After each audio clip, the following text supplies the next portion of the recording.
संजय राऊत गुंडांच्या राज्याबद्दल बोलणं म्हणजे जगातलं 8वं आश्चर्य आहे. यांनी पूर्ण आपलं आयुष्य गुंडा लोकांच्या मांडवली करण्यामध्ये आयुष्य घालवलं. ज्यांची स्वतःची भाषा एखाद्या गुंडाप्रमाणे असते आणि त्यांनी गुंडागर्दीबद्दल बोलणं. संजय राऊत यांना मानसिक आजार झालेला आहे.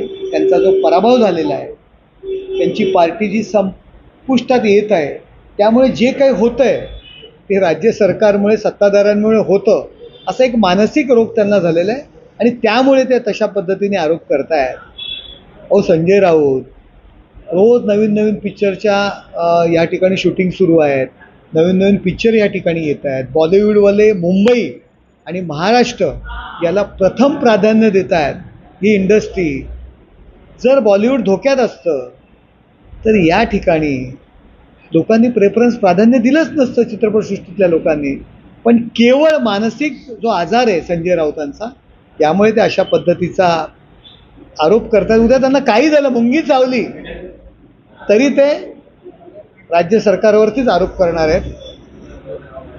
त्याच्यामुळे त्यांच्या आरोपाला अगदी खूप खास त्याला महत्त्व देणं मला काही योग्य वाटत नाही.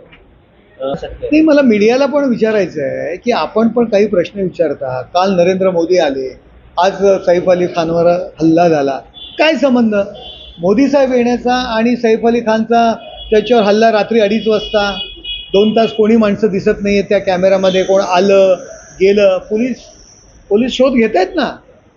त्या सोसायटीमध्ये कोण आलं किंवा कोण गेलं 2 तास आधीचं CCTV फुटेज कोणी दिसत नाही आहेत. पोलीस त्याचा शोध घेतील. पण नरेंद्र मोदी साहेबांच्या येण्याचा आणि त्याचा काय संबंध आहे? आपण सुद्धा विरोधी पक्षांना जे काही वेळाचे झटके येत आहेत, ते काहीतरी बोलत आहेत, पण त्याच्यावरती प्रतिक्रिया घेणं मला तरी उचित वाटत नाही आहे. मला तरी वाटतं, मी गृहमंत्री देवेंद्र फडणवीस साहेबांना एक विनंती करतो की इंटेलिजन्स जो ब्युरो आहे या महाराष्ट्राचे, त्याचे प्रमुख जितेंद्र आव्हाड यांना करावे. कारण त्यांना वेगवेगळे, भारत एक खोज, त्याप्रमाणे त्यांना वेगवेगळे असे भास होत असतात आणि वेगवेगळे अनुमान ते महाराष्ट्राला देत असतात. 15 टीम त्या ठिकाणी लागलेल्या आहेत त्यांच्या शोधण्याकरता. आता त्यांना आज नवीन की त्यांच्या मुलाचं तैमूर नाव ठेवलं म्हणून त्यांच्यावर हल्ला झाला. मग आव्हाड साहेबांना जर हे माहिती होतं तर त्यांनी आधी सांगायला पाहिजे होतं की सैफ अली खान, तुझ्यावर हल्ला होणार आहे, तुझ्या मुलाचं नाव तैमूर ठेवलं म्हणून. आणि जर त्यांनी सांगितलं नसेल तर एक जबाबदार लोकप्रतिनिधी म्हणून त्यांच्यावर कारवाई करणं गरजेचं आहे.